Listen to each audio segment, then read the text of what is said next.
Hello friends. This is the Ani Fanfics. How are you all? So we are back with second episode on what if Naruto had 3 bloodline, magnet, explosion, plasma, and also had light release. But before we begin, be sure to subscribe to our channel and like this video. Now let's begin. The core of the Konoha ninja stood atop the Hokage tower, haranguing her about the importance of the scroll. It was dark, and they were demanding the Hokage take a hard-nosed approach against Naruto Uzumaki, who had allegedly stolen Konoha's most sacred treasure, the sacred scroll of sealing, a scroll which contains the village's most dangerous jutsu. Lady Hokage, this is not a joke, this is a serious crime against our village, one of the shinobi informed her with a growl. That scroll contains secrets that the first Hokage deemed too dangerous to be used by just anybody, another ninja reminded her. Tsunade narrowed her eyes. I know perfectly well why my grandfather created that scroll, she admonished them. If the scroll falls into enemy hands, it could spell disaster for not just our village, but for the entire world at large as well. She closed her eyes and took a deep breath. Despite her love for Naruto, her duty to the village came first. She opened her eyes and drew herself up to her full height. In addition to her normal mode of dress, she was wearing the robes and hat of the Hokage. Her eyes hardened. Bring Naruto here at once. Before they could form a reply, another voice yelled out, I'm already here. Everybody in the room froze, then turned to find themselves staring at the aforementioned Jinchuriki.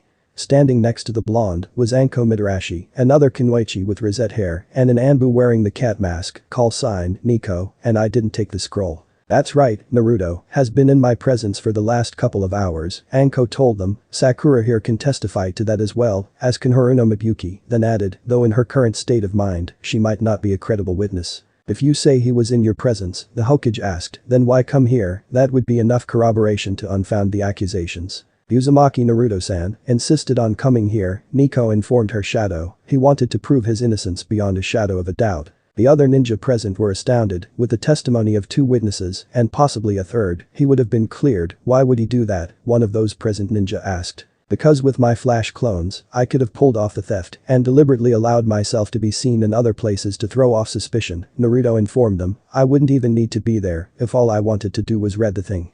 Senko Bunshin have the same memory transference capability of shadow clones, from what my aunt has told me. Then why not go out and find the culprit yourself? Another ninja asked. Naruto gave a self-deprecating smile. Because of another ninjutsu I invented, Shinhenge, he reminded them, I can change my appearance, down to the last freckle on your ass, and nobody could tell the difference between you or me. Even a genetic test would show up as the person I was mimicking. Then he blushed. There would be only one way to tell the difference, and only the Hokage and the hospital administrator, Kato Shizune-kun, know that method. Excuse me, Uzumaki-san, Nico added, stepping forward, there is a way to make sure it's you and not a flash clone. Naruto narrowed his eyes in thought, then shook his head and looked at the Anbu. How, Nico-kun? He asked. Nico looked at her Hokage for permission, who just nodded, unsure what Nico was talking about herself.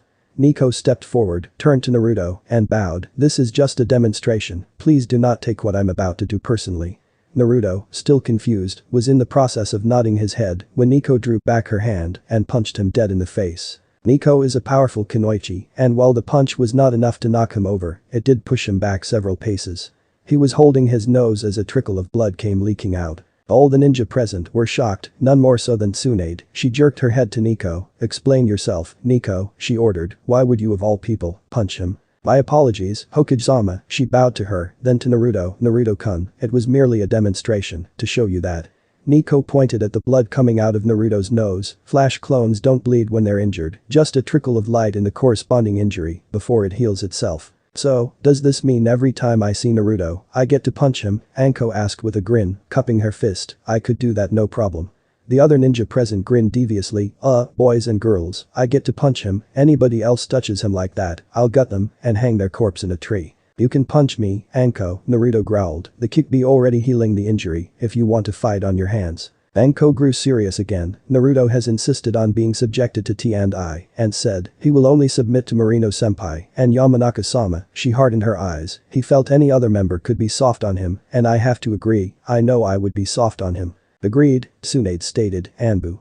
2 Anbu, one in a bear mask, the other a crow mask, and Nico stepped forward. Kuma, I want you to take Naruto Uzumaki into custody and guard him closely. Karasu, I want you to go get Ibiki, then inform the Uchiha chief of police to continue the search for Naruto Uzumaki. Tell her about how to determine a flash clone from a real body. Nico, I want you to escort Inoichi back here yourself, and you have my permission to inform him of certain sensitive material about Naruto when he gets here. As clan chief, only you have that right. Tsunade looked at all of her subordinates. The rest of you will aid the search for Naruto and Scroll. Keep in mind they may have ditched the Naruto disguise by now, but no deadly force, unless he leaves you with no other options. Is that clear? Their Hokage asked. Hi, Hokage-sama, they all bellowed, before taking off to do their tasks. The Anbu in the bear mask took Naruto into custody, placing chakra restraints on him and leading him to a holding cell within Hokage Mansion. As soon as everybody was gone, Tsunade turned to Anko and Sakura. Please, follow me to my office. I want to know everything that happened between you and Naruto today, she ordered, then saw Sakura with an alarmed expression. Rest assured, anything personal won't go beyond me. It was minutes later, Tsunade was sitting behind her desk, Sakura and Anko sitting on a couch to the side, had been talking about this afternoon's events, and the recollection of events had taken its toll on the Rosette Kinoichi. She was leaning her head on Anko's shoulder, looking worn out, when there was a knock on the Hokage's door. Come in, the Hokage asked. The door opened, and two men walked in. They were as different from each other as night and day. One was wearing a watch cap and a dark trench coat, whose face looked as if he chewed rocks like candy, for fun. The other had long, ash blonde hair reaching into his lower back, which he wore spiky on top and ending in a long ponytail, blue-green eyes, and strong facial features, which included a well-defined jawline.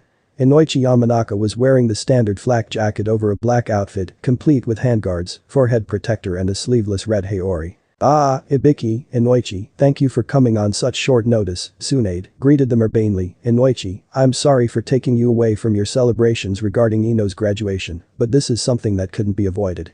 Downstairs in the mansion's holding cells is Naruto Uzumaki. He has been accused of something that could land him in prison. I will not contaminate your methods by giving you unnecessary information. I need you to get whatever you can from him regarding his whereabouts at all times today. Inoichi, you are authorized to go into his mind. Don't forget what you might find in there, and there is also some top secret information in there besides the kekkei, which according to these ladies he knows all about. That information is information on a new kekkei tota that he discovered.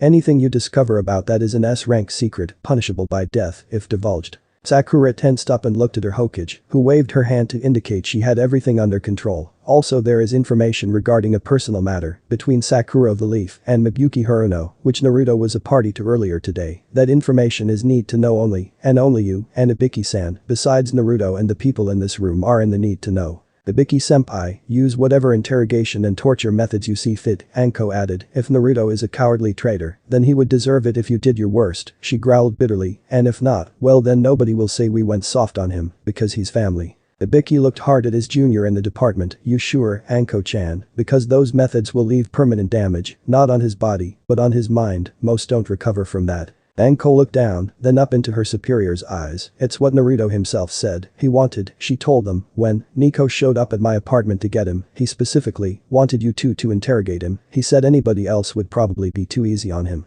Naruto wants to clear his name. He gets plenty of flack just for being a Jinchuriki. He doesn't want the added stigma of being labeled a traitor too. Anko looked down and whispered, like me. Ibiki's face became impassive as he got his game face on. Very well, Anko, he replied, just don't blame me if after this, he wants nothing to do with either of you, beyond what's necessary. Is there any more information you wish to give us, Hokage-sama? Inoichi asked calmly. Tsunade just shook her head in the negative. Then we shall proceed and hope we uncover the truth before our methods permanently damage the young man. They opened the door to the office and left. 20 long minutes passed when there was a quick knock on the door before it was opened and the Sandame rushed in, holding a TV VCR combination television.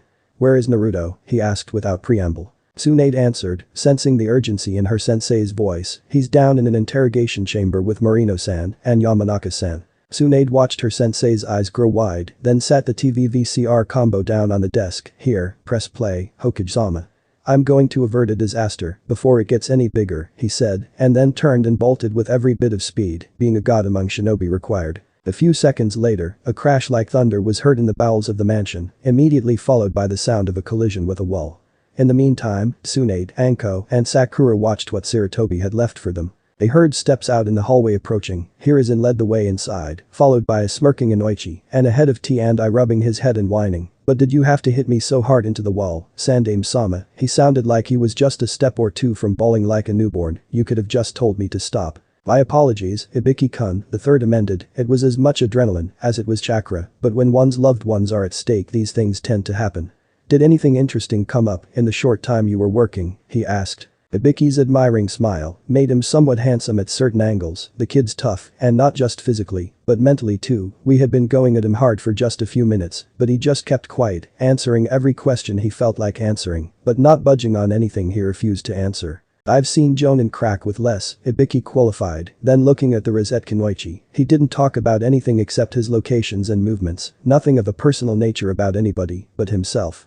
Sakura looked up because she knew he was talking about what happened earlier today. He cares about his friendships. Sakura smiled a grateful smile before turning back to the screen in awe. What was so important, Sarutobi-sama, that you had to bulldoze through a door to tell us? Inoichi asked stoically, then raised an eyebrow. That couldn't have waited long enough to open the door. Hiruzen chuckled. I know you well enough, Inoichi, to know you like to keep the door locked while you work, and you probably soundproofed it too, so knocking wouldn't have worked. I used the most efficient and expedient method I could think of to get your attention. Then getting serious and pointing at the TV on the Hokage's desk, this is why I had to stop you before you went too far with Naruto. On the screen were 3 displays.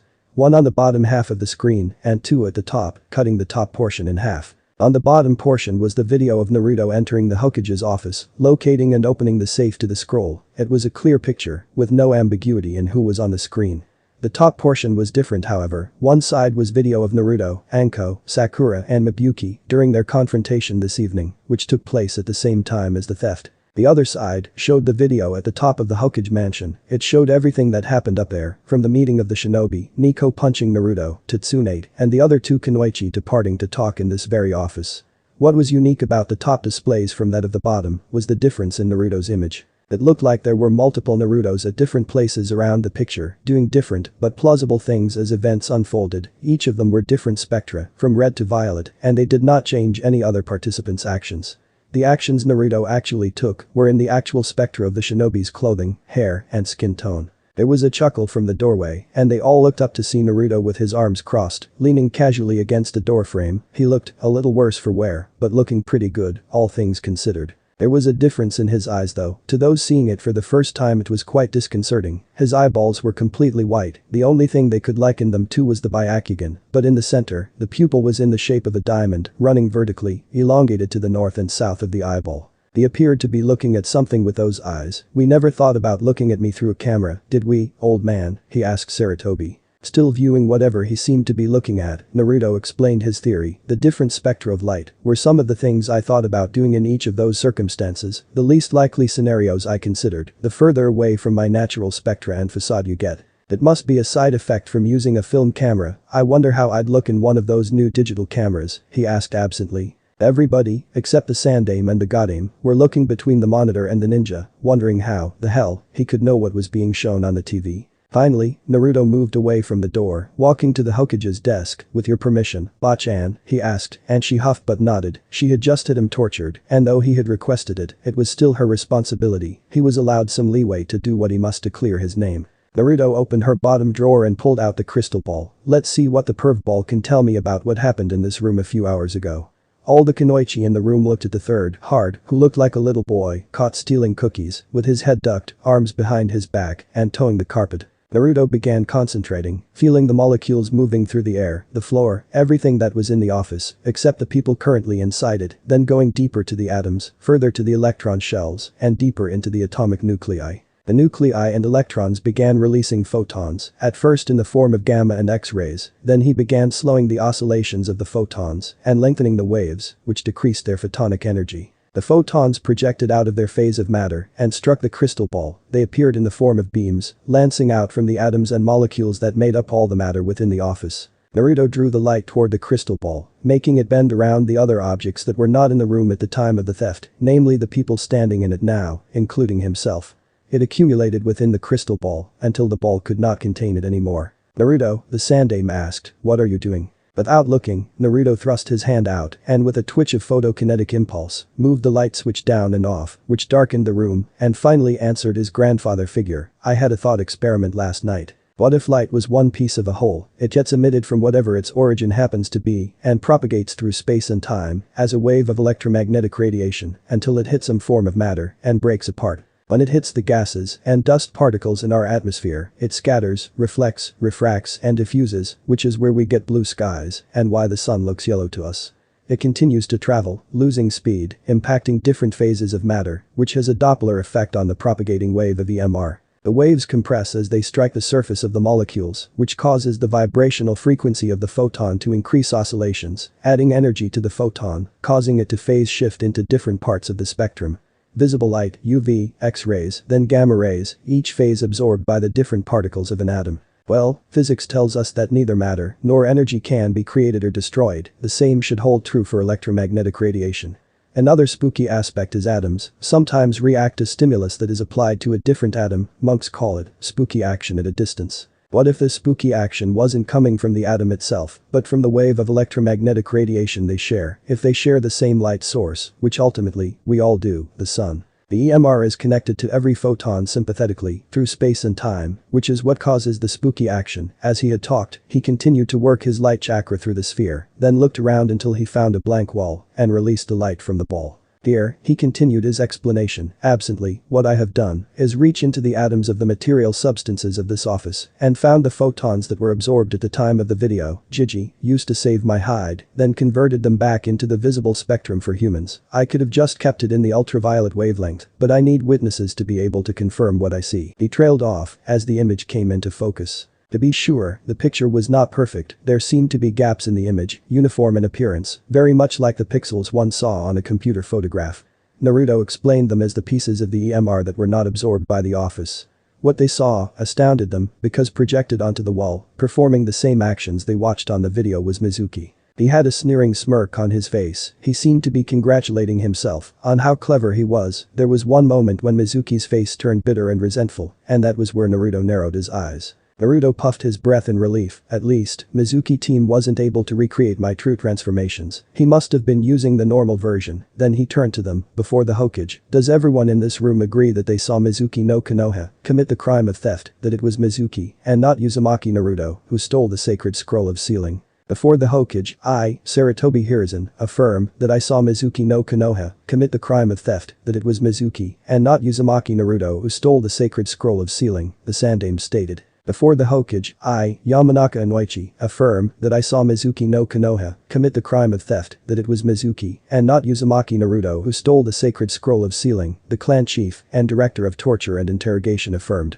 Before the Hokage, I, Marino Ibiki, affirm that I saw Mizuki no Konoha commit the crime of theft, that it was Mizuki, and not Uzumaki Naruto who stole the sacred scroll of sealing, the head of torture and interrogation replied. Before the Hokage, I, Mitarashi Anko, affirm that I saw Mizuki no Konoha commit the crime of theft, that it was Mizuki, and not Uzumaki Naruto who stole the sacred scroll of sealing, the Jonin of the Leaf said. Before the Hokage, I, Sakura of the Leaf, affirm that I saw Mizuki no Konoha commit the crime of theft, that it was Mizuki, and not Uzumaki Naruto who stole the sacred scroll of sealing, the nascent Genin Kunoichi confirmed. I, Senju Tsunade, Godame Hokage, affirm that I saw Mizuki no Konoha commit the crime of theft, that it was Mizuki, and not Uzumaki Naruto who stole the sacred scroll of sealing, their Hokage declared, then from henceforth, so shall it be, from now on to dust, this is the truth and cannot be refuted, she decreed. Naruto then ended the projection and began scrolling through the crystal ball until he found the image he wanted, a picture of himself at a derelict cabin sitting on the ground laughing his ass off.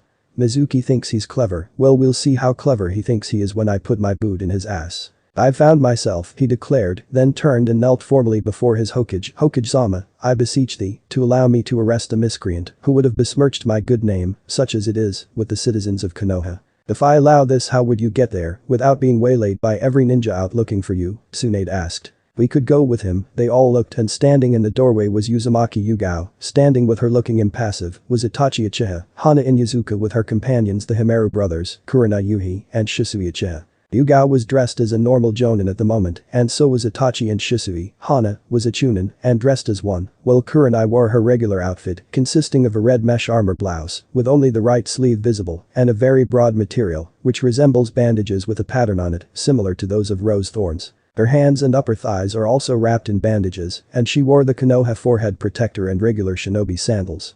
As his clan chief I need to protect the honor of our clan, which that bastard threatened, and as we saw in the image on the wall, he thinks it's funny, she growled. Naruto smirked, I take it, Nico and Karasu went off duty for the night. Yes, Shisui informed him, that's a fair assumption, then he winked. At this Itachi spoke up, with the ninja corps out in force, including all Uchiha police officers, looking for Naruto-san, he said monotonously, you will need someone with authority over them to keep them from arresting you, and as a captain on the force, and heir to the clan, I carry that authority. Uzumaki-san, he said indicating Yugao, called in a favor to me from my days in the Anbu, to help escort you to Mizuki's location. Naruto was heart-warmed, I'm glad my only living family member had so much faith in my innocence. Tsunade assessed them and weighed the consequences against the benefits. For all indications none of the ninja in Konoha have found Mizuki, and really Naruto deserved his pound of flesh. She looked at the still kneeling genin in front of her. She looked at her elder, who nodded his approval. Very well, I cannot go, I must remain here, you may go get him, but my earlier orders regarding deadly force still apply. Does anybody else wish to go with him?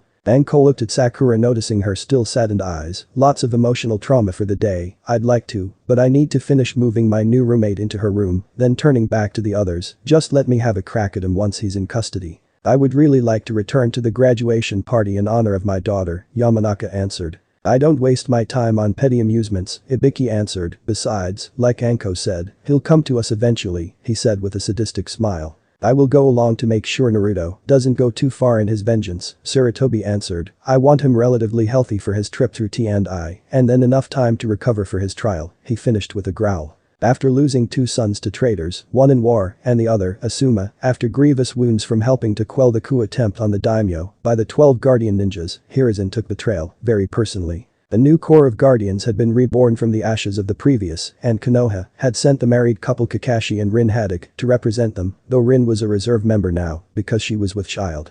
If it was a boy, they will name him Abito for their fallen teammate. Thank you, Naruto told them all, then said, the bastard is laughing his ass off at a shed of some kind as we speak, he informed them. Naruto headed for the Hokage's bay window, I can lead you to him.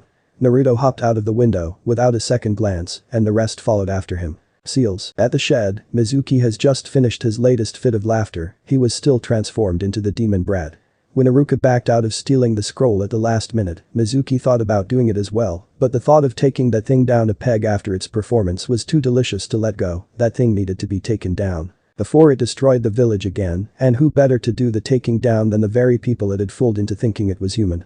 I wonder how long it'll run for before it gets taken down, and if everything goes according to plan, I'll be the one to destroy the cowardly beast. As he was thinking about this, Naruto and the others who had traveled here with him from the Hokage's office landed on whatever trees and branches would hold them.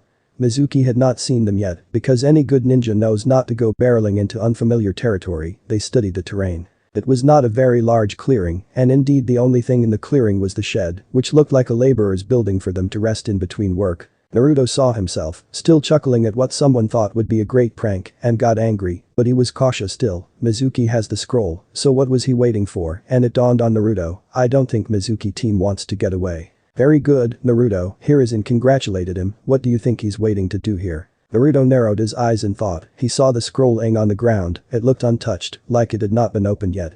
He hasn't opened it yet, and in the vision I saw, he was too busy laughing to have read it, he reasoned, he's had a couple of hours, plenty of time to at least get a look inside it, then his eyes hardened, I'm just speculating, but I think he wants to get credit for finding it and maybe for disposing of the kekkei brat. He looked up at his superiors to see how they thought of that logic. Most of them were nodding, as if that was sound logic. Itachi just stared at the Chunin in the form of Naruto. His aunt was looking at the true Naruto in astonishment. She was not there when Sakura and Anko were telling their story. She had gone off duty to change once she escorted Inoichi to the mansion, and Sarutobi was looking at him with a proud fond smile, and nodded at the reasoning. That seems a reasonable assumption, but remember reason isn't always fact, there could be any number of ways this could play out, the veteran of 3 great ninja wars, cautioned his surrogate grandson. Naruto nodded, then got a devious grin on his face. Well, first order of business is to get the scroll away from him, right? He asked, to all their nods.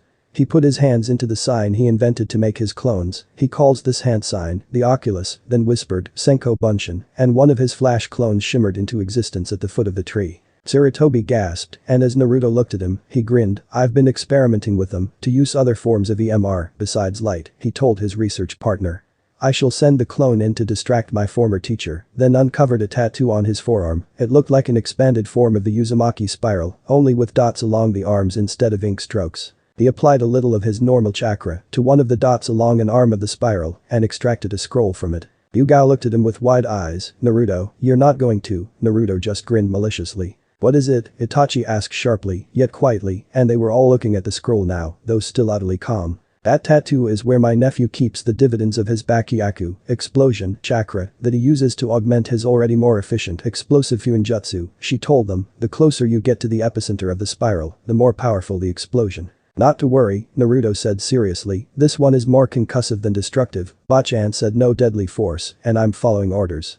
He looked over at Kurenai and shyly asked, Kurenai-chan, would you please place a genjutsu on this to make it look like the sacred scroll? Kurenai looked puzzled, but took the scroll from him. Sure, but won't the chakra from the illusion affect the chakra of the explosive? Naruto shook his head. I developed this level of explosive scrolls, specifically for sabotage missions and the like, so I added a barrier line to prevent other chakra from corrupting the seal of the explosive. Kurenai nodded and went to work constructing the genjutsu Naruto needed, but someone else had an issue with his choice. Why didn't you ask me to do it? I'm known for being good with genjutsu, too, Shisui asked in faux petulance. Well, I know Kurenai-chan better than I know you, Shisui-san, Naruto answered, then added, plus from what I heard about your reputation, you're quite skilled at area effect illusions, and even personal genjutsu, Shisui preened at his praise, but your sensory genjutsu lack a certain subtlety, they have a bluntness to them, kind of like a battle axe to the face. Shisui sulked, though it was mostly an act, his sensory genjutsu were something he has been working on in his training, and I supposed Yuhi-san doesn't have that problem.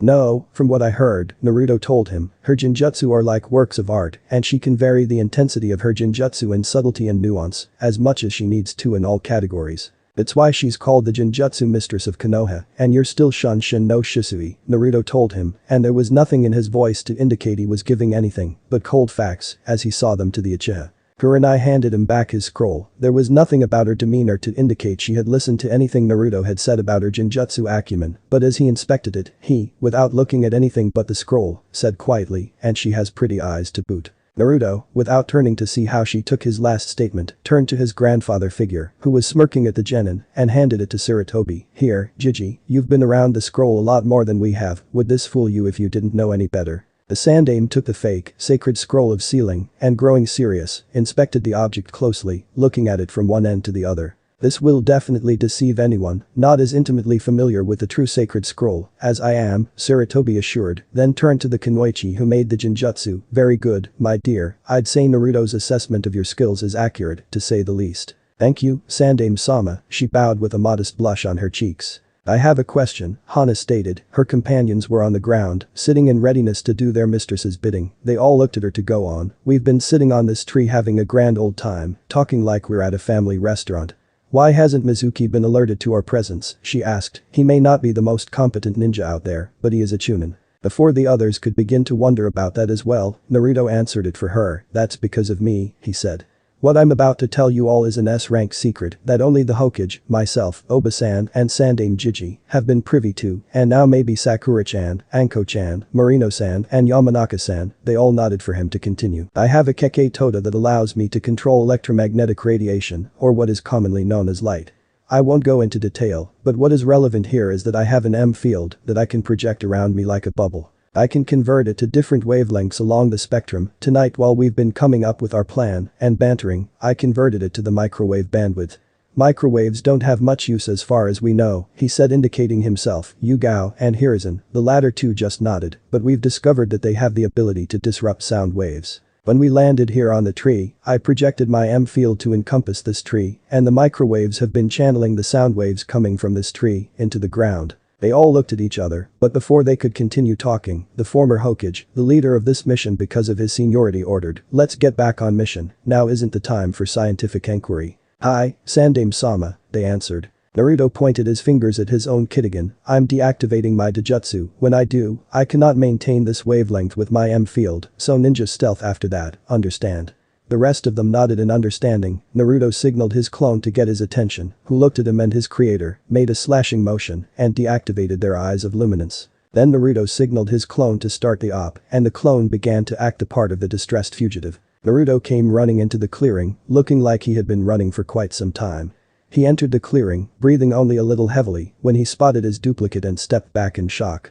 What is this? Flash, Naruto yelled out in distress, taking a step back in horror. Naruto Mizuki just grinned at his dupe's terror-stricken face, relishing the torment coming from the apparent nine tails. He stood up and his grin turned smug. "This is the end for you, Kekkei no Kitsune. You may have everyone else deceived, but you will never fool me, monster." There was a puff of smoke, and the fake Naruto became the real Mizuki. He was wearing the same smug expression he had during his hench. Mizuki was in standard shinobi garb, but it added two giant four-pointed shuriken. They were called Fuma Shuriken, named after an obscure clan in Gohan no Kuni. "I will be seen as a hero," he began gloating, maybe not by that whore of a Hokage. If she or that old man before her had been willing to overlook that mask you wear in the form of a child, they might have been able to dispose of you properly. But what can we expect from a Kunoichi whore and a doddering old fool who should have been put out to pasture long before now? "What are you talking about, Mizuki-sensei?" Flash Naruto asked, trying to look ignorant of what the bastard was saying about the fox. "You still wish to pretend, fox, even now?" Mizuki wondered in astonishment, then in a more serious voice, added, "Fine, I'll humor this farce of yours for a moment. Do you want to know why almost every person in this village despises you?" he asked. Mizuki was relishing his perceived victory so much that he failed to notice the shimmer at his feet. Naruto had stealthily substituted his explosive scroll for the real scroll and handed it over to the Sandaime. Now that the official part of the mission is over, Naruto can get on with collecting his payment for the mission, Mizuki's hide. "This whole village has been lying to you," Mizuki stated grandly, "since the Hokage's decree, 12 years ago." "What decree?" Flash Naruto asked, expressing his fear of the answer he already knew, needing to buy time to make sure their ruse worked. "Everyone knows except you, Naruto," Mizuki proclaimed with a leer. "The decree forbids anyone from revealing actually the demon fox that attacked Konoha 12 years ago." Naruto's eyes became surprised. "The nine-tailed fox spirit that killed mine and so many others' parents, children, spouses, has taken you over. I mean, how a child can hope to fight the power of an entity like that is inconceivable. It is inevitable that the fox would invade the body and mind of that child you inhabit." Mizuki's face actually became sympathetic. "That boy whose body you invaded, monster, is unfortunately a victim of circumstance. His frail body is now your great weakness." Mizuki took the giant wheels of death from his back, preparing for battle. "And when I finally prove who you are, then the beautiful Yugao you have tricked into believing she was related to you will finally know the truth." Nine tails. Up in the tree, the Violette Uzumaki made a slight gagging noise, and when all but Naruto looked at her, she was holding a hand over her mouth to prevent herself from retching. "When that happens, she will see that me and only me is the right man for her to be with, and she will drop the walking cough-in ninja." Mizuki ridiculed Jack, who had an incurable cough, and those who did not respect him or his skills, often and out of ear range of Yugao, called him cough-in ninja, which sounded like coffin ninja. Naruto appeared to have been horrified by what Mizuki was telling him, seemed to be lost in thought when a malicious grin bloomed on Mizuki's face. "And now that you know, it's time to fix the mistake left to us by the fourth Hokage." As he said that, Mizuki took a twisting, loping lunge, flinging one of the giant stars directly at the flash clone of Naruto. At the last minute, the clone put up his hand and extended his magnetic chakra that attached to the metal of the shuriken, halting it in midair. It was still spinning with the angular momentum the Chunin imparted upon it.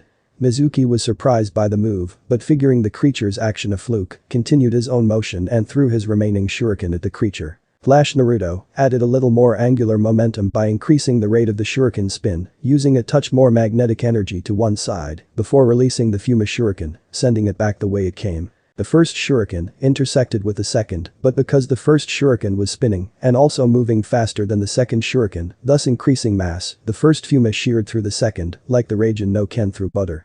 The first one was also destroyed, and there was shrapnel flying. The real Naruto used his M-field to protect those in the tree with him, just in case. Flash Naruto and Mizuki were not so lucky. The Chunin covered his head with his arms and was spared any vital damage, though his arms were festooned with metallic bits. His body was also hit, but his Chunin flak jacket protected him from any injuries. Naruto was likewise injured, but of course no blood came from any wounds, only a cascade of light emanated from his wounds, and as he casually looked down at his body, and Mizuki looked at it in horror, the clone looked back up at his foe and said, "And now I leave you with a snap," he quipped. The clone brought his fingers up and snapped them while accessing the explosive chakra in the explosive scroll, only a few feet behind the Chunin ba boom. The scroll behind the Chunin exploded, and it felt like the Kekkei himself hitting him in the back as it threw Mizuki forward, hard, and the flash clone dissolves into a pool of bright, almost angelic light. Mizuki lay in a sprawled-out position. He was totally disoriented from the concussive energy from the bomb. There was a blur of motion as all the ninja in the tree appeared next to Mizuki's prone form. Naruto had appeared with the other ninja with a plasma blade in each hand. These were expressions of Naruto's third Kekkei Genkai, plasma release. There were others, but this was Naruto's Go-to-jutsu because of how versatile they were to any situation. Depending on how Naruto excited the electrons in them, plasma blades could be used as a virtually unstoppable blade or an unbreakable bludgeon, and he could alternate between these states instantly. Naruto looked down at the Chunin, who was still recovering from the explosion. Naruto's disgust for the man knew no bounds, and he wanted to vent his frustration upon his former teacher. Today should have been a day of celebration for Naruto, and except for the situation with Sakura and her mom, it would have been. This bastard has taken what could have been a great day and turned it into one of the most stressful moments of Naruto's life. He tried to take something away from Naruto that he had worked hard to earn, and when he had finally gotten his hit I-8, Mizuki nearly made all of Naruto's hard work meaningless. Naruto gripped his plasma blades harder, he was visibly shaking, then he closed his eyes and took a calming breath, then formally addressed the fallen ninja, Konoha no Mizuki-san, by order of Senjutsu Tsunade, Godame Hokage no Konohagakure no Sado, I hereby place you under arrest, for sedition and treason, for the theft of the village's sacred scroll of sealing. Yugao looked at her nephew out of curiosity, wondering where his anger has gone. Are you sure of this, Naruto Oi-kun? After everything he has done, aren't you going to punish him? Naruto shook his head. As clan chief, you may exact whatever price you wish for the Uzumaki, he stated, you may even order me to do it, and I will carry it out, but personally, this pathetic piece of trash has taken enough from me today. My honor, dignity, and happiness over graduating the academy, Naruto said to her, but he accused me of being a monster, and I would be, if I attacked someone who couldn't defend themselves. He has taken a lot from me, I won't let him have my humanity, he declared. My clone wounded him with the shards of the Fuma Shuriken, and my explosive appears to have put Mizuki down for the count. I've taken my pound of flesh from him. I'm satisfied, Naruto assured them all. Let the Hokage have what's left. He appeared to be finished, before adding one last thing with an evil smile on his face. But when I make my report, I'll be sure to include all of the colorful names he called her. That may sway her from showing any mercy on him. At sentencing, he finally finished. Itachi looked at him and for the first time chuckled. I didn't think you could be so cruel, Naruto-san, then sobering, and I would like to thank you and Sakura-san for teaching my little brother humility today. Because of you too, the last of my faith, the former Uchiha clan chief's influence has been washed out of him. He came home with a somber attitude this afternoon and really seemed to be thinking over how he saw his career as a ninja. Naruto and Yugao shared a smirk before she put her arm around his and turned away from the S-rank ninja. My campaign to humble your brother is not yet complete, Itachi-san, Naruto called back over his shoulder. The true humiliation comes next week at team placements. Teams. Today was the date for team placements, and Naruto walked into the school building for the last time as a student. He was dressed differently from last week during the exam, as part of the Hokage's campaign to instill more discipline in her forces. All genin males had to get a buzz cut, not a complete shave, but they could be no longer than 2 inches on top, 1 inch on the back and sides. Genin females had the option to cut it to shoulder length, or they could put it up in either ponytails or buns. All genin were required to wear the same basic outfit, a camouflage, single-piece jumpsuit in blue, green, brown, or black patterns, and wear a single or dual ninja tool holster. Accessories were up to the individual. Naruto chose to go with a blue camouflage jumpsuit with the sleeves rolled up to the elbow and go with a dual holster, with his hit I-8 acting as a belt. The rest of his chosen ninja uniform, a balaclava which he made himself, to go over his hair in stealth missions. His blonde hair would be a dead giveaway in those types of operations. On his brow, attached to the balaclava, he wore a visor that could be flipped up or down covering his eyes, that he could polarize at will, and could be used for telescopic or microscopic situations. While his Kidoton could handle that, he refused to rely on his Dojutsu, taking wisdom from the other 2 clans who seemed to rely on their own Dojutsu by doing the opposite. Besides, if he did use it, the visor would mask when he did and give him an edge. Naruto wore his sleeves rolled up, showing off spiral tattoos on the interiors of both forearms, both housing his explosives, and his balaclava was thrown back, showing off his genin regulation haircut.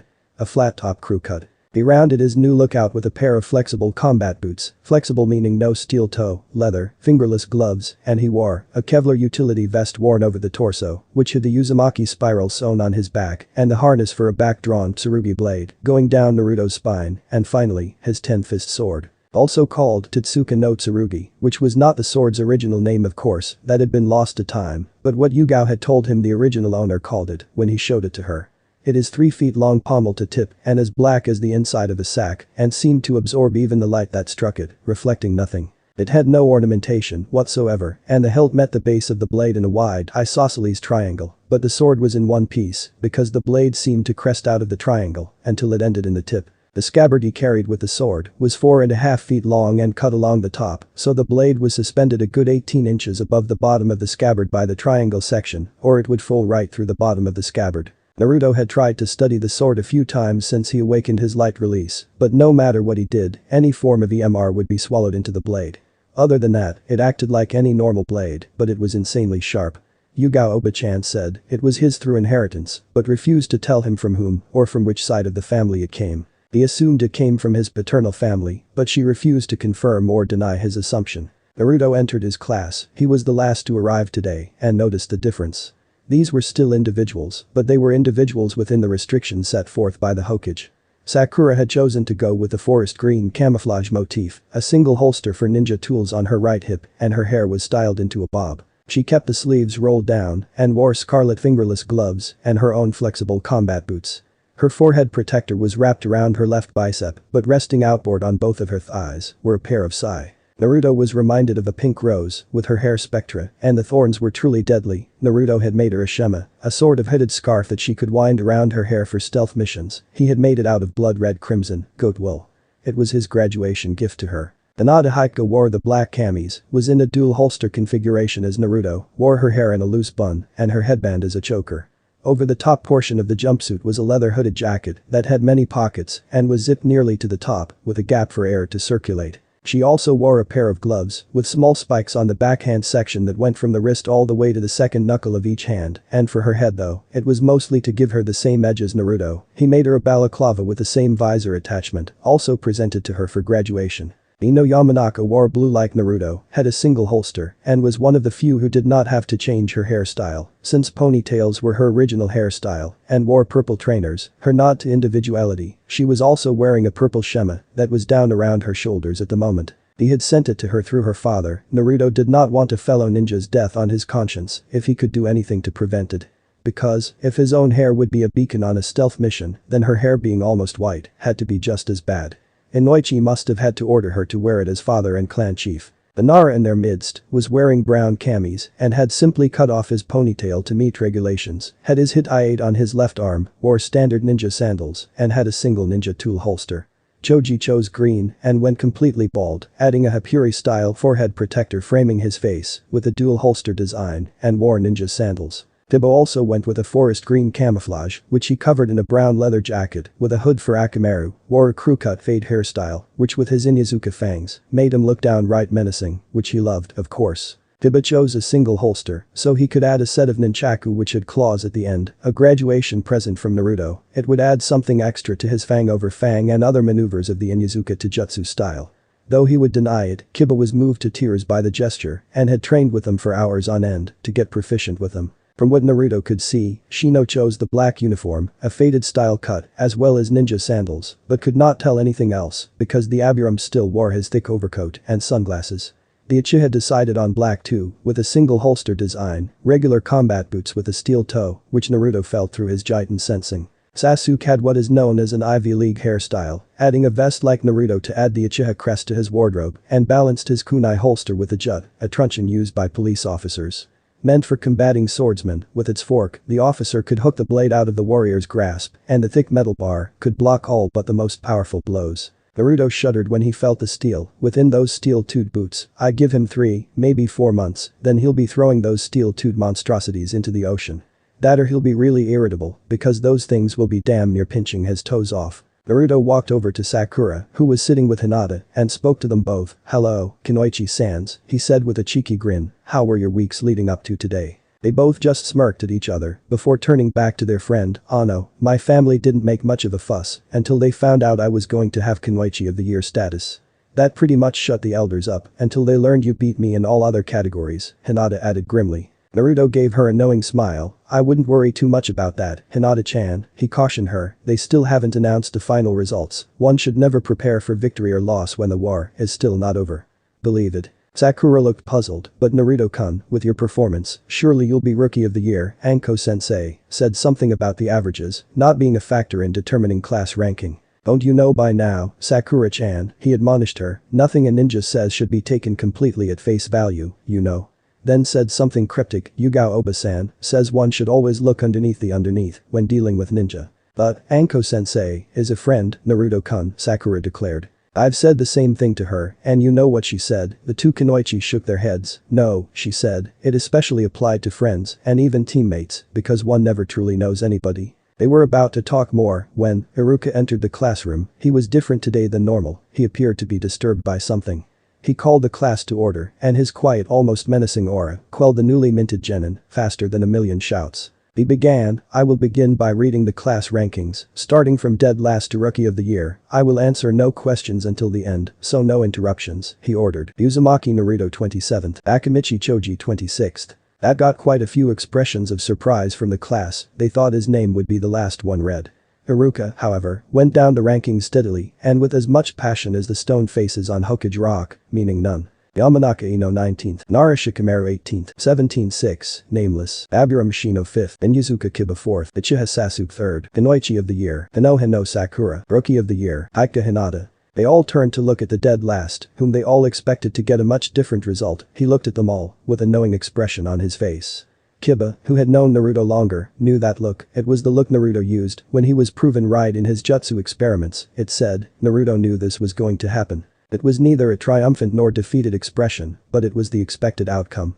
It was Hinata who raised her hand first, and Iruka for the first time showed a benevolent expression on his countenance and pointed to the heiress to ask her question. The question he knew was coming. She stood and in her gentle voice asked, not that I am not extremely pleased to be the first Kunoichi ever awarded the title, Rookie of the Year, but I feel that I am usurping someone else's place on the roster. Naruto-kun, with his performance in the Genin graduation exam, should have been Rookie of the Year and I, Kunoichi of the Year, so how is it that he languishes as dead last of this class? Naruto-san failed the Genin graduation exam twice before coming to this class, came Iruka's answer, so he deserves to be dead last, regardless of his scores on this exam. What? Sasuke asked, why would he deserve to be dead last, just because he failed twice? Because, it wouldn't have been fair, otherwise, the blonde nemesis answered as castigant, when I came to this class, I knew things about the exam you didn't. Like what? Sakura asked, her new friend and long-term crush.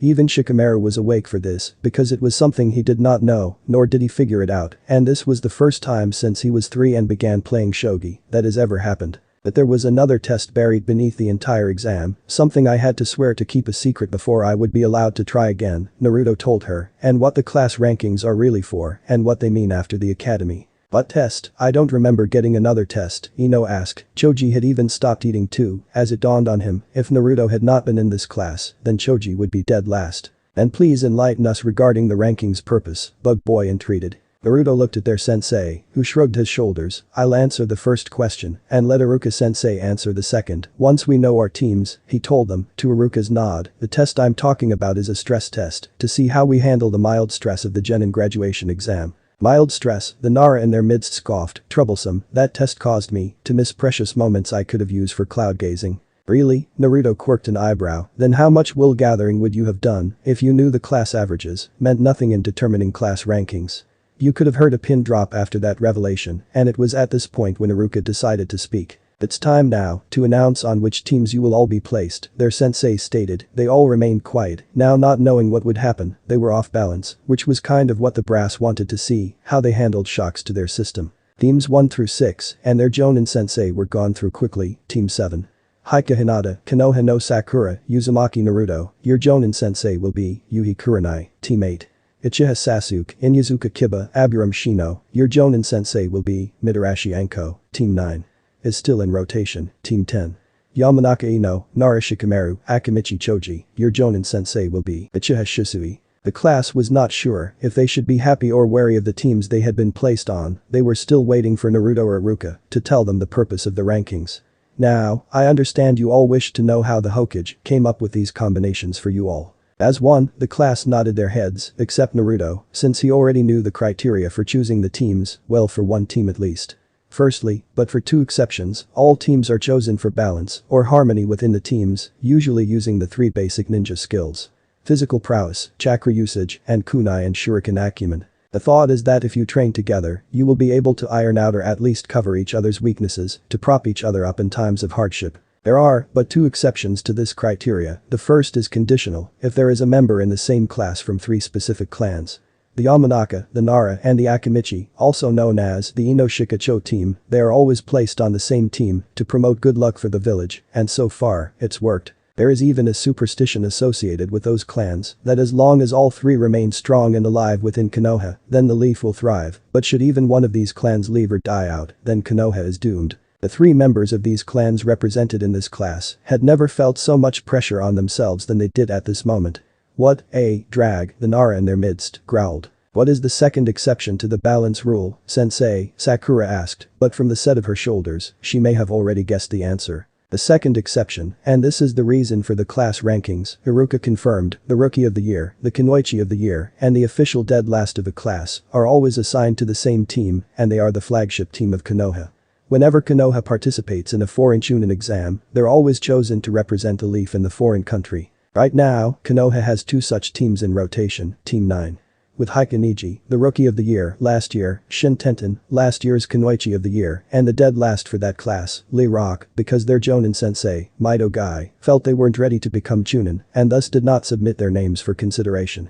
Toji raised his hand and Iruka pointed at him to ask his question. If Naruto wasn't here, for whatever reason, what would have happened to me? Would I be the dead last on the team with Sakura-san and Hinata-san? Iruka shook his head. You would have still been placed on the Inoshikacho team, and the next to last position would be chosen for their team, he answered. Sasuke finally caught up to what that meant and voiced his realization aloud. Then that means the class rankings. It means, Uchiha-san, that after today, the class rankings don't mean a damn thing, the Uzumaki finished for him. Naruto and his new teammates were at training ground 7, they were celebrating. They had just succeeded in the skills assessment test their Jonin sensei Kuranaiki had put them through to make sure they were ready to be genin and could work as a team. Still, Naruto was taken by surprise by how difficult the test had been. They had basically played a real-world version of hide and seek, with their sensei being it. They had to find her using any means at their disposal. They had until noon to capture her or they would be sent back to the academy. Kurenai used any means at her disposal to stay out of their reach and out of captivity. It did not take very long for them to realize they were outclassed against a Jonin while alone, so they decided to work together and trap their sensei. Naruto used his explosives to drive their Jonin into a designated space where Sakura and Hinata teamed up to contain her until the third member could arrive. Naruto had used a lot of flash clones to plant the explosives because they themselves could be explosives as Kurenai found out. All her shinobi had to do to make them explode was cancel the wind chakra and they became unstable. They could even direct the force of the explosion along any path. Kurenai knew she was being hurted, so to speak. She knew, but could do nothing about it unless she wanted to meet the business end of a concussive blast. She had to allow herself to be maneuvered. I'm far from caught. Just because my movements can be controlled doesn't make me controllable. It was only when she reached the foot of a cliff and found herself boxed in by her new students and a slew of Senko Bunshin that she realized what their plan was. Hinata was on Kurenai's right, Sakura was on the left, and depending on where he truly was, Naruto was all around her. She looked up, thinking to go up the cliff face, but saw a batch of Narutos peering down at her from the top of the 53-foot ridge. She turned to face her students. If there was one thing Kurenai was a coward. They had to capture her to succeed in the task. Their use of teamwork to catch her meant they were ready to be genin, but she was too excited to give up now, without a real fight. Her new genin team closed in on the Jonin Kunoichi, who was backing up even as they approached her, until she stood with her back to the cliff. Secure in the knowledge that her back was covered and that they could not come at her from behind, she set herself to fight them. She should have known better than to underestimate her best friend's cute nephew. He is an ninjutsu prodigy for a reason, and one of his nature affinities was earth. The two Kunoichi approaching her just stopped and began to grin maliciously. She felt someone blow gently on her ear, which just happened to be one of her erogenous points. This caused her to jerk away from the feeling when she felt the point of a kunai pricking at the side of her neck. She slowly slid her gaze to look in that direction, and smiling at her with a smug expression was one of her precious people, even before he became her student. Naruto's upper torso was sticking out of the cliff face at about the same elevation as Kurenai's head. The rest of him seemed to be merged into the essence of the ridge itself. He was essentially an appendage of the mountain. You give up, Kurenai-sensei? He asked with a challenge in his eyes. Schooling her features to cover her surprise, she nodded stoically. You have captured me, fair and square, good use of teamwork, which was all I really wanted to see for you to pass. Naruto's grin became triumphant as he seemed to slither down the side of the rock until he was even with his natural height and stepped out of the mountain. Naruto dropped his balaclava, letting his buzzed blonde hair breathe. Kurenai indicated for them to take a seat on the ground. That was excellent teamwork and use of strategy. I would never have expected an attack from the cliff itself. At this time, I know you all know each other from the academy, but I feel formal introductions are still in order. Will you please go first, sensei? Sakura asked, so we can have an example of what you want. Kurenai smiled. Of course, she assented. My name is Kurenai Iki, age 27. I have just recently been promoted to Jonin. Try to be gentle with me, she quipped to their chuckles. I like Jinjutsu, my friends, and, she looked resolutely ahead, casting a careful gaze at the shinobi among them. He did not seem to notice, but the other ladies narrowed their eyes. Someone else. I dislike perverts, those who see kunoichi as whores and arrogance. My goal is to become the foremost Jinjutsu master in the world, to change public perception of kunoichi, and become a wife and mother, someday. Kurenai pointed to Sakura, who smiled. My name is Sakura, age 12, I like Anko-sensei, Naruto-kun, he's become a great friend, and to Jutsu, her smile widened to a leer, and cast her eyes to all three of them, you can be as rough with me as you wish. This caused Naruto and surprisingly, Kurenai to blush. You two get your minds out of the gutter, Sakura lightly admonished them, before getting serious again. My dislikes are men with fragile egos, the Harunos, and the way Naruto-kun is treated because of something beyond his control. My short-term goals include becoming a Taijutsu Bukijutsu, hand-to-hand and weapon master, supplemented with a little ninjutsu, and to become a medical ninja. As for the long-term, they're pretty much the same as your last two goals, Kurenai-sensei. Naruto grinned. I can see living with Anko Oba-san has been a positive influence on your sense of humor, Sakura-chan. Sakura just laughed, but Naruto took his turn to introduce himself. My name is Naruto Uzumaki, age 13, I like Yugao Oba-san, Kiba, and all of my other friends, he said, looking at all three kunoichi to include all three of them among that last one. I cleared what I'm about to say yesterday with Lady Hokage, and two of you already know, but I dislike anybody who hates me for housing the Kikbi no Kitsune, blaming me for the actions of another, he said in a rush, when Hinata did not gasp or otherwise show surprise at what he said, but whose expression remained the same. It was the other members of the team who acted with surprise. The Haika heiress grinned, like a child caught doing something bad, her expression was pensive, as she toyed with her gloved hands. I've known since he came to our class, he was interesting and cute, and well, I had just perfected the use of the Byakugan, so I viewed him, she stated with a blush, pushing her forefingers together. The other kunoichi were staring daggers at her for daring to look at their Naru friend and student like a piece of meat. In the area of the body I was most interested in, I saw a massive amount of chakra, isolated from the rest of his chakra.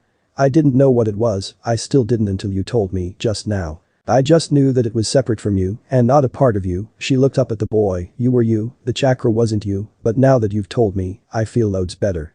The nine tails, you say, and Naruto was astonished that she did not care that he was the container of the fox. Tears welled up in his eyes, but he aggressively dashed them away and looked at her. Thank you, Hinata-chan, for being so understanding. He found Kurenai's hand massaging his thigh in comfort and she said gently, go on with your introduction, Naruto-kun. Naruto just nodded. My goals for my career are to perfect my bloodlines, become a chakra master in ninjutsu and jinjutsu, a kinjutsu master, and a fuinjutsu master, like my mother and all other Uzumaki, even greater than the fourth Hokage.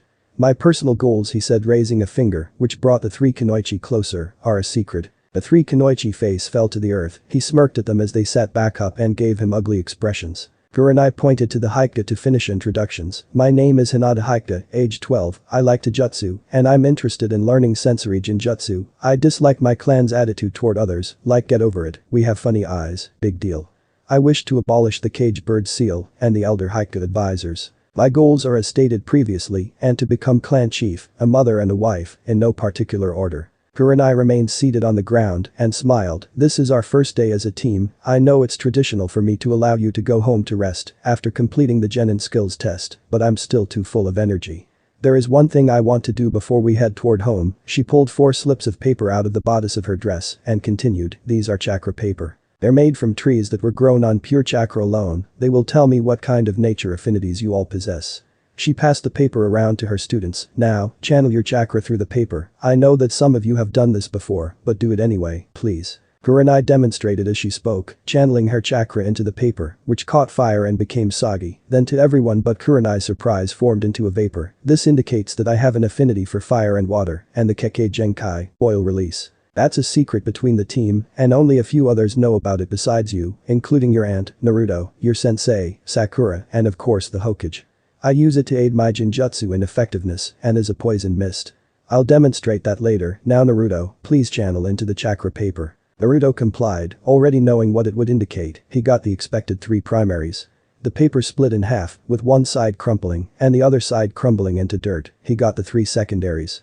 A ball of plasma, then a magnetic field, which then exploded, and a tertiary reaction happened.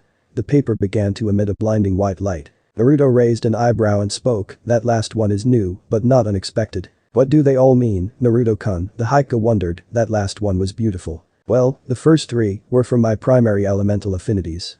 Wind, lightning, and earth, then my secondary affinities. Plasma, magnet, and explosion release. The last one is an S-rank secret, but I will tell you in order to build trust. Hinata-chan, plus Kurenai-sensei, and Sakura-chan, already know. I have a kekkei tota. I discovered it over a month ago. He closed his eyes, sending light chakra to his eyes. He opened them, and staring back at Hinata was Naruto's Kidoton. I've named it light release, or Kidoton.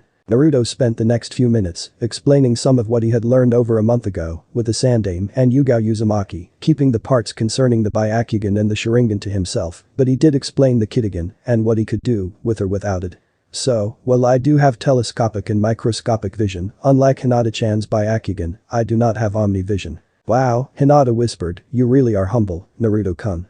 Your Kidoton can do so much more than the Byakugan. Really, the omnivision is not a great loss. With your flash clones, you could have them deploy the Kidoton, then when they dispel you get the sensory data they acquired. Kurenai got them back in order. You're next, Hinata-chan, indicating the paper in the genin's hand, channel chakra into the paper, please. Hinata did that, and the paper promptly crumpled before bursting into flame, but the ashes promptly began to vibrate, and a high-pitched squeal like a microphone being too close to the speaker.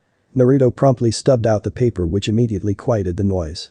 Naruto looked at her. No way. To say he was astonished was a profound understatement. What was that? Sakura asked in nervousness, which sounded like a little girl's voice. Sakura-chan is so cute. I'm only guessing here, but I'd say that not only does Hinata-chan have two chakra nature affinities, fire and lightning. Naruto opened, then looking at Kurenai for permission to continue, who nodded, but I'd say our teammate here has her own kekkei genkai. It appears to be vibrational energy, which only makes her the most in tune organism in the world. What do you mean, Naruto-kun? Hinata asked, sounding a little scared. I'll be brief, I want to allow Sakura-chan her turn at the paper, then we need to go speak to the Hokage. They all nodded for him to continue. Everything that exists has some form of vibrational frequency. This is because the molecules in these substances oscillate. Each oscillation is unique to each substance. How light photons do it. Sound, when it propagates, is described by this oscillation as frequency, which is how speech works. The applications of this development are staggering. Like what, Naruto-kun? Sakura asked. Well, as I said, everything has a frequency, and if you can disrupt or otherwise control said frequencies, you can disrupt the molecular cohesion of any object, regardless of strength and durability, Naruto answered. You could break apart hydrogen and oxygen molecules, which by themselves are unstable. Hell, the simplest applications are sound wave control, rendering your steps completely silent, or reverse it, and you could produce or alter any sound you make. I don't think there are any limits, Naruto smiled encouragingly. You'd be awesome, Hinata-chan. Well, as awesome as you already are, you'd be even more awesome. Believe it. Hinata blushed and demurred. Why, thank you, Naruto-kun. Sakura just picked up her paper and channeled her chakra into it. The paper grew soggy, then crumpled, but then coherent beams of light shot out in all directions. Those that hit them stung like a bee sting. What the hell are we, the Bloodline squad? Naruto griped. Whoa, Kurenai stated, sitting 3 feet away from the rosette. Those laser bolts pack quite a pinch, and I imagine they could punch a hole through steel with enough practice. What do you think that was? Sakura asked, looking at Naruto, who shrugged. I think it's time we go see the Hokage, Kurenai told them, and they all just nodded. They stood and immediately began jumping through the trees, heading for their military and spiritual leader's residence. By the way, Naruto-kun, Kurenai said disarmingly, then leaked her kai, but her voice became seductive. The next time you blow on my ear, I'm gonna make you finish what you started. He looked at her in confusion, so she elaborated, you're an adult now, so I'm just going to say it. She blushed a red as deep as her namesake. Blowing on my ear is the quickest way to get me to jump your bones, she said quickly. This caused him and the other two kunoichi to match Kurenai's redness. Wait a minute, Naruto said, as he remembered something his aunt once told him about kunoichi. I've lived with Yugao Oba-san long enough to know that while most women would be coy about something like that, kunoichi, because they lie and deceive for a living, take a different approach to courtship. When they like a man romantically, they don't beat around the bush, and the bolder they are the more they like said man. The way you said that means. Kurenai smiled, that I like you, and given the way they're looking at us, I'd say I'm not the only kunoichi on the blood squad who would like to have you between her legs. Naruto looked at the other two kunoichi and saw them look back, just as seductively. Oh no. Blood squad. Confirmed. Tsunade was sitting back in her chair, with her eyes closed, massaging the bridge of her nose. Before her stood her newest headache, the latest incarnation of Team 7. The sudden discovery of 3 bloodlines would normally be seen as a boon to the Hokage, but when one of those who discovered their new kekkei genkai happened to be from one of the most temperamental and arrogant clans in Konoha, who already have a kekkei genkai Dojutsu, the discovery that their heiress has discovered another bloodline limit will throw a monkey wrench in her efforts to curtail that clan's entitled culture. She knew what she had to do when she raised her head. "Tori-san," she called, and an Anbu with a bird mask appeared in front of Tsunade, kneeling. "Hi, Hokage-sama," Bird asked, her long, black ponytail resting on her back, the armor of the Anbu doing nothing to hide her voluptuous female form. "Please, go ask the clan chief of the Haika to come to my office," Tsunade ordered. "Hi, Hokage-sama," the woman turned, and briefly they saw a pair of pure white eyes, staring through the eyes of the bird mask at Hinata, who merely looked back impassively.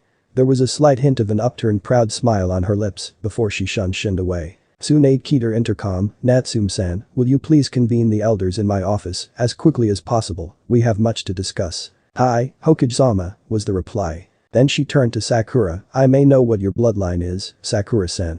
I once attended the Chunin exams in Kumagakure. It was a show of goodwill to let Reikage know there were no more hard feelings for his actions from Konoha, at least, officially. During the exam finals, there was a boy who demonstrated jutsu like you described from the chakra paper. They called it Arashi no Jutsu or Storm Art in common language. Luckily for the both of you," she indicated the 2, Gen and Kunoichi, "you have a teammate on your team that is nearly a master of lightning chakra," the blonde woman stated, pointing to Naruto, who smirked while looking at Sakura and Hinata. When they looked at Naruto, he spoke. "I'll get you both started, at least with the exercises that helped me, but everybody is different when it comes to what they can learn.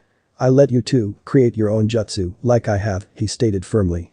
Naruto looked between the 2, Gen and Kunoichi, looking back at him, who both nodded. There was a knock on the door. "Come in," said the Hokage. The door opened, and in walked another man, a Haika. This one had a tad more aristocratic bearing than most. He looked much like all of his clan, but wore very traditional, loose-fitting robes, and a brown haori with a Haika crest in the middle of the back. The Ashi Haika looked upon his daughter with emotionless eyes, but that was just a facade, for truly his daughters were the light of his life.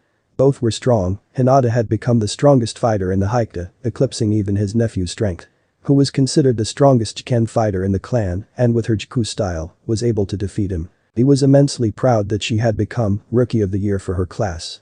He, along with every other graduate of the academy, knew that the rankings there were inconsequential once they left school, but at the very least, with Niji of the Branch family being Rookie of the Year for his class and Hinata being the same, it showed just how strong the Haika clan truly was. "Did you call for me, Hokage-sama?" the father asked his superior, and bowed formally. Tsunade rose from her chair, stepping around her desk and returned his bow with one just as deep.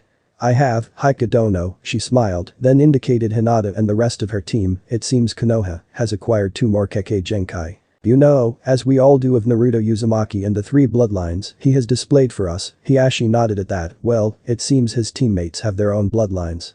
Sakura-sen has gotten the Kumo's coveted storm release. I may open Konoha up to them again just to rub their noses in that fact." The Ashi and Tori's eyes narrowed at that thought, but it's just a thought. It seems the Haika are evolving as well, because Hinata, in addition to the Byakugan, also has an elemental kekkei genkai. "What?" Hiashi asked, in shock. "They did a nature affinity test today, and Hinata, it seems, has 2 primary nature transformations.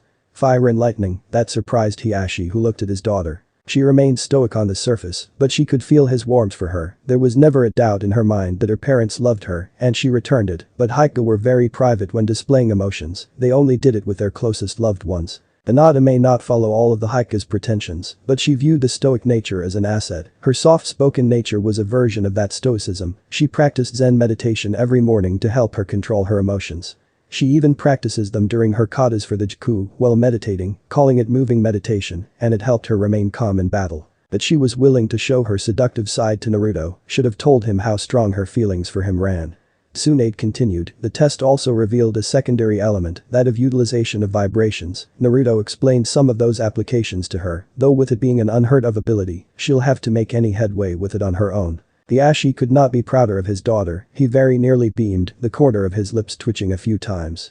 Hinata and Tori caught it, and both of them could not wait to get home and tease him about it behind closed doors later. The fact that her father was struggling so hard not to show such powerful emotions almost made her want to run to him like an exuberant little girl, but she was a Haika, and if he could remain quiet, she would too.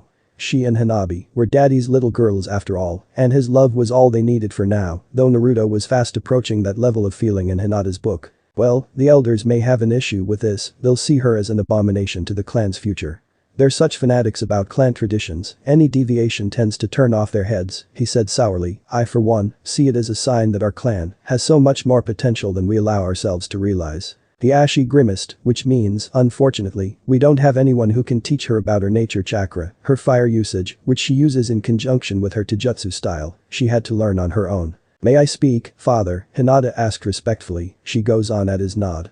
Naruto-san has had quite a bit of experience uncovering and learning bloodlines of this type. He has graciously offered to train me in the use of my lightning chakra, and I believe, since he is also the practitioner of a new chakra release, plasma release, he would be the best person to shepherd me in exploring this new nature. The Ashi scratched his chin as he thought over his daughter's proposal, he also eyed the young man. He, like the rest of the shinobi council, knew Naruto was not the kekkei.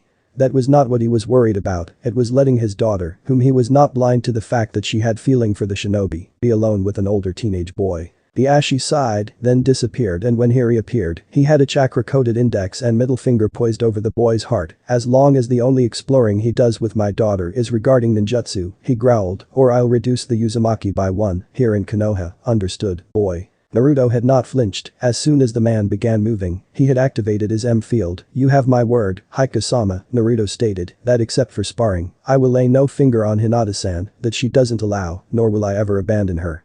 Naruto looked down, causing Hiashi to look down as well, and was shocked because the boy had a glowing spear hand aimed at Hiashi's own chest. Each of them could kill the other with just a touch. The Ashi laughed humorously, which shocked not only his daughter and bird, but everybody in the room. The Hika's and even Hiashi's emotionless exterior was quite legendary, except for when he found his daughter in the clutches of a kidnapper, he has not even shown his emotions to enemies. He has always told his daughters and even his nephew that your emotions were one of the few, if only things on the battlefield, one could control. He looked at Naruto as his face returned to impassivity. I like you, kid, and I wouldn't have accepted anything less from you when I attacked you, he explained. Anybody who is willing to stand up for those he cares about, even against others who care about the same person, is okay in my book. I can tell that you are a man of your word, and I'm glad you will be there to protect my daughter, in whatever capacity you both agree upon. Naruto smiled, thank you, Hika-sama, and as you guessed I will protect Hinata-chan, because I suspect that if the situation demands it, she'll do the same for me. I can't think of anybody else I'd want covering my 6, other than Sakura-chan, Kurenai-sensei, or Kiba Inuzuka, than Hinata-chan. I must say, this is a lot different than how I anticipated you would react, Hiashi Dono, Tsunade commented. I thought you'd be harsh and demanding like you are in council meetings. Don't read too much into that, Tsunade Tono, Hiashi replied stoically. I wear many hats, right now, I am wearing the delighted clan chief hat, when Hinata gets home, I will put on the proud father's hat. However, the next time a council meeting is convened, I will have on my politician hat, where I will rub Mikoto Tono's nose in the fact that my clan can now boast 2 bloodline limits, of which hers can only brag of 1. Which is useless for reading Kekkei Genkai, he finished with a pompous air that was powerful, but also fake. Sakura giggled and tapped Hinata on the shoulder, who turned, your dad is so cool, Hinata-chan. Hinata had a small smile bloom on her face, he's alright, and Hiashi winked at her, but she maintained her best Hika bearing to make him proud. At this moment, the door opened and 3 people walked into the Hokage's office. There were only 4 people allowed to just walk into the Hokage's office without knocking, 5 if one counted the daimyo. 3 of those people lived in Konoha, the Konoha elders, they were the only 3 people living in Konoha who could question the Hokage's decisions. At the moment, the position of the elders were held by Sarutobi Hiruzen, Uchiha Mikoto, clan chief of the Uchiha and commissioner of the Uchiha police force, and Tuchi Ichiraku, the owner and proprietor of Naruto's favorite restaurant, Ichiraku Ramen, which was now under full-time management of his daughter, AM, when he was fulfilling his official duties as an elder. Mikoto Uchiha is a fair-skinned woman with long, straight black hair and bangs hanging on either side of her face to roughly frame her cheeks and black eyes. She wore a simple dark purple yukata top with a red plum hakama and a light yellow obi worn over it. She was Kushina's best friend and teammate, even if they started out as bitter rivals, they were put on the same team together, with Tsunade being their sensei, and their feelings for each other as they progressed together in skill and power grew until they became as inseparable as sisters. They had hoped their children, as they grew, would become friends, but with their personalities being so different, there was never any hope of that. Naruto, it seemed, was still looking out for Mikoto's son, however, his little lesson about the class ranking yesterday seems to have sunk Sasuke into a form of depression. Her ex-husband, the former leader of the clan, used to go on and on towards Sasuke about the importance for getting top marks in his class, to always be seen as superior to the other members of his class. Naruto, it seemed, understood instinctively that Sasuke was heading down the wrong path in his shinobi thinking and endeavored to knock that kind of thinking out of her son's head. Today was her son's genin skills test with Anko-chan, where if he were wise, he would start to see that Fugaku's way of thinking toward his fellow leaf ninja was not what made a ninja strong. It just isolated them until at some point in time, nobody wanted to work with them, nor even hire their services, because their attitude made it impossible to work with them. They either died penniless or just died because they thought they were more skilled and powerful than anybody else. Naruto probably thought it was just a wind-up, but it was the type of prank that made people's thinking change, either for better or worse. Ichiraku, today, was wearing his chef's uniform, which meant he was summoned during business hours at his ramen stand, and if one looked at the time, they would see that since it was just after midday, this was the peak hour for the lunch rush at the stand. Naruto felt guilty about that, but resolved to eat double his usual portion when he went there today, once he was let go from his team. Tucci did not seem very perturbed though, he seemed to be taking his summons in stride, which if Naruto knew his friend, was not a facade. Unlike most politicians, which the elders very much were, Tucci-san wore his emotions on his sleeve, and while he was deferential to the Hokage, was not one to couch what he said behind political rhetoric. Something that Tsunade found rather refreshing, because even her sensei and student, as informal as they could be with her, tended to have trouble getting to the point in some discussions. The three elders stopped in front of their boss and bowed, which she returned. "What is this all about, Tsunade-sama?" Tucci began. "It's rare for all three of us to be summoned during the day." Tsunade smiled and waved to the genin team in the room. "It seems Konoha is being rewarded further by the development or acquisition of two." She held up two fingers, "Count them, two more Genso no kekkei Jinkai, elemental bloodline limits. For variety's sake, let us hope Naruto has been left alone by fate, and the lucky recipient of these boons is one of these two lovely young ladies," Sarutobi surmised. "You are correct, Sandame Dono," Hiashi stated, pointing to the Kunoichi. "In addition to the Byakugan, it seems the might of the Haiku will grow even more than it already has. My daughter has two primary affinities. Fire and lightning, and a new never-before-seen secondary affinity. Shinton, or vibration release." Then pointing at the Rosette Kunoichi, who blushed, Hiashi continued, "And it seems Kami has decided to tweak the noses of Kumagakure and award us with Arashi no Jutsu, the power they seem determined to keep to themselves, by giving us this quite formidable young Kunoichi." "Damn it," Mikoto exclaimed, "I guess I'm going to have to hear you gloat like a maniac during the next council meeting, aren't I?" Tsunade sighed. "He practically assured us of that, Mikoto-chan, a few minutes ago." Then a gleam of malice appeared on the Hokage's visage. "Unless I make it an S-rank secret, like I did for another elemental bloodline that was discovered within the last 6 months. Hiashi's eye began to twitch, then Tsunade sighed. "No, that wouldn't be a judicious use of my power as the Hokage, but I will make it need to know, and as for now, until they can learn to use it in combat, only the people in this room and those they live with have a need to know what our Kunoichi are capable of." Then hardened her eyes and growled, "Besides whoring. Every Kunoichi and the shinobi as well hardened their eyes at that. All of them have had friends and relations who are or had been Kunoichi, and the public stereotype regarding their battle prowess was one that was hard to shake. To be fair, there are such things as seduction missions, which were only given to Kunoichi, the goal being to get pregnant and bring the child back to a home village, usually to acquire certain bloodlines and traits for said village. Though it was rare for such a thing to happen these days, even Cloud, who were greedy for genetic strength, would rather resort to kidnapping than send their Kunoichi to foreign territory, from which for one reason or another they may not return. Plus, they would be down a fighter until the Kunoichi went into labor and trained back to fighting shape after the birth. If they even wanted to come back, they could have fallen in love with their baby, which happened a lot. For this reason, these and assassination missions were the only missions that any ninja may outright refuse, and any reason could be used, from personal to ideological or even repugnance of such a mission. There was a buzz on the Hokage's intercom, who reached over to it, pressing the talk button, asked, "Yes, Natsume-san." "Excuse me, Lady Hokage," her receptionist replied, "but there are several jonin out here to turn in their team skills assessments." "Very well, as soon as I dismiss those here in my office, send them in, please," Tsunade ordered.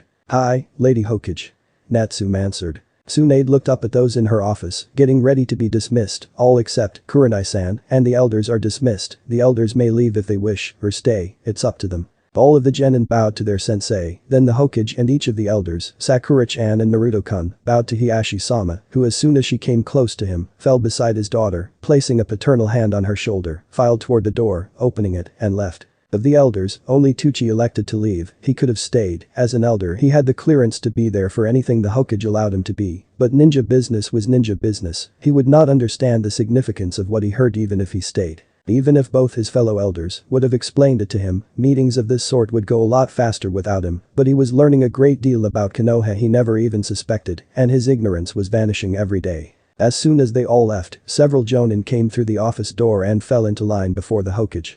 Anko came in, and upon seeing one of her 3 best friends already there, came over and threw a familiar arm over her shoulders. Anko had a playful grin on her face and whispered, "So, Kurenai-chan, did you confess your feelings to your blonde-haired dream?" she asked. Kurenai, who knew something like this was coming, when her friend came over to her grinning, like a cat that ate the canary, answered with a quirked eyebrow, "And, is that really all you wish to know, Anko-chan?" Kurenai toyed with her. "Don't you wish to know if you'll still have a roommate after today?" Kurenai leered. "Remember, if she failed my exam, she has to go back to her parents, since she'd still be a minor." Anko grinned, not being deflected in the slightest. "I have faith in my unofficial student, Kurenai-chan," then stepping back and looked at her friend, "not to mention your relaxed state indicates you have no bad news to report. Which there would be if you had to send your prospective boyfriend back to the academy, and because he's blown all 3 of his chances at graduation, he would be disenrolled from the ninja program. Which means, if he wanted to be a ninja, he'd have to leave and become an enemy ninja or a ronin," Anko reminded her friend, "and neither of those 2 are allowed within the village unless it's to compete in the Chunin selection exam." "He passed, which means Sakura passed," she inferred, "plus I saw them leaving as I entered, remember? They didn't have the dejected looks of those who'd lost everything they worked for, they were happy. Now, quit stalling, you only do that when you have something juicy to report." Kurenai sighed, "I suppose I shouldn't be surprised you'd be able to see through my dissembling, you were one of T&I's best interrogators after all." Kurenai looked around, noting that they had some space between them and the rest of their colleagues. Shisui was conversing with his clan chief, and everybody else was consumed by their own talk. She lowered her voice anyway. "I was lured into a trap, and my new genin had me pressed against a cliff. I was boxed in. Naruto even had the forethought to line the top of the ridge with flash clones. He's got a head for strategy, that's for sure. Anyway, I turned around to get ready to fight them," Kurenai answered, then with a smile of affection, "By this time I had no problems passing them, they fulfilled the requirement for teamwork, but I was still too full of adrenaline to stop then. Plus, it would be a good way to determine their taijutsu skill," Kurenai added. "Before going on, I had my back to the cliff, thinking that they couldn't come at me from behind and surround me." Anko smirked. Naruto had been pretty much raised by all of them, he had learned to be sneaky from her, and she had taught him his earth techniques. He used the hidden in stone technique, didn't he? She sounded proud of herself. "It looked similar, yes, though I think he may have modified it a little," Kurenai answered. "He didn't just seem to be coming out of the cliff face, he appeared to have become a part of it, like he had been the rock he came from." Kurenai blushed mightily. "I didn't even feel him use his chakra when he blew on my ear, it was all I could do not to turn around and snog him." Her face was flushed as she finished her story for the events of her test. "I didn't kiss him for 2, 3, no 4 reasons," she grinned, while pushing her tongue between her teeth. "Firstly, it's against the military laws of Konoha for a student and teacher to be in a relationship. Secondly and thirdly, Hinata and Sakura both like him. And lastly, he had a kunai pressed to my throat, that's not the best time to be pressing romantic advances on him." Anko chuckled and nodded, "Maybe, but then that might have added more spice to the situation." Kurenai scoffed, "If I need spice in a relationship that is not yet and may never be realized, then I should just give up now and spare myself the dramatic breakup." Anko nodded sagely in agreement and answered blandly, "You may have a point there, especially with 2 rivals in your way, not to mention the law against fraternization between sensei and student. You could be stripped of your jonin status for that, most don't come back from that," Anko reminded her friend. "I may not be able to do anything now, but he wants to learn Jinjutsu and be a chakra master," Kurenai informed her friend. "That means time alone, together, and there are plenty of ways to entice him without either of us breaking the law. As for my 2 rivals, well, they're my teammates and students first," Kurenai stated fiercely. "That relationship comes before the first one, and we may also become friends. Anyway, the only one who may be my biggest obstacle is the Haika heiress. She's also expressed an interest in Jinjutsu, but only sensory Jinjutsu, which is usually the first section most people learn. They'll also be spending time alone with Naruto, so he can train them in lightning chakra and help them research another of their chakra natures that I'll let Sakura-chan tell you about in your apartment."